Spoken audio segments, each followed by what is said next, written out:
Hello, everybody. Today we'll be discussing the history of higher education in the United States and how it has changed and evolved with time. This is a path that many people take to increase their earning power in the economy and also to become higher quality people in general. So it is important to understand this industry because you or someone you care about may need the information.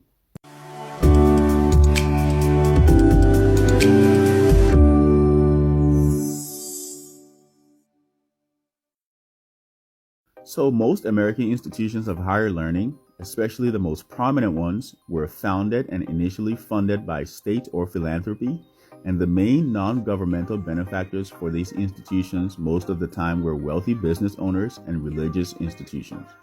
For example, the oldest university in the United States, Harvard, after its founding by the Great and General Court of the Massachusetts Bay Colony in September of 1636, was funded by its namesake and first major benefactor, English minister John Harvard, when he donated half of his wealth and his library to the university.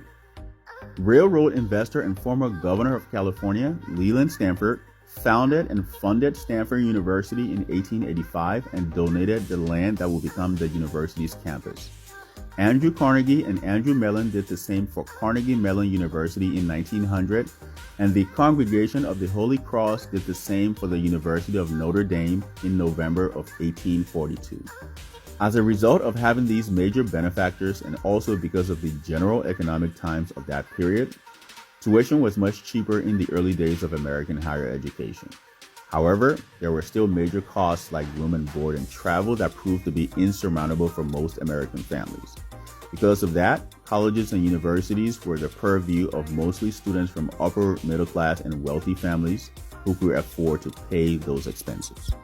According to economist and Harvard professor David Deming, the foundational years of American higher education was from 1890 to the 1940s, because that was when college stopped being mostly the place you went to receive a religious education or for wealthy families. This is true because the Servicemen's Adjustment Act, also known as the GI Bill, was signed into law in 1944, which paved the way for subsequent legislation like the National Defense Authorization Act in 1958, which had the goal of producing more American scientists, and the Higher Education Act in 1965. The high levels of student loan debt that has been accumulated, which is now more than $1.7 trillion as of 2023, can be traced back to two major periods in American history, the 1980s and the mid-2000s. During the term of President Ronald Reagan, he cut education funding. Also, after the Great Recession that lasted from the end of 2007 to the middle of 2009, state governments had much less tax revenues coming in, and as a result, one of the areas that state leaders cut was education funding. Higher education is an important part of the American economy, and it is important to understand how it has evolved over the years. Pick up your copy of my book, The Wealth Indicators, on Amazon today. And if you think this information is valuable, like and share this video with anyone you know who would be interested.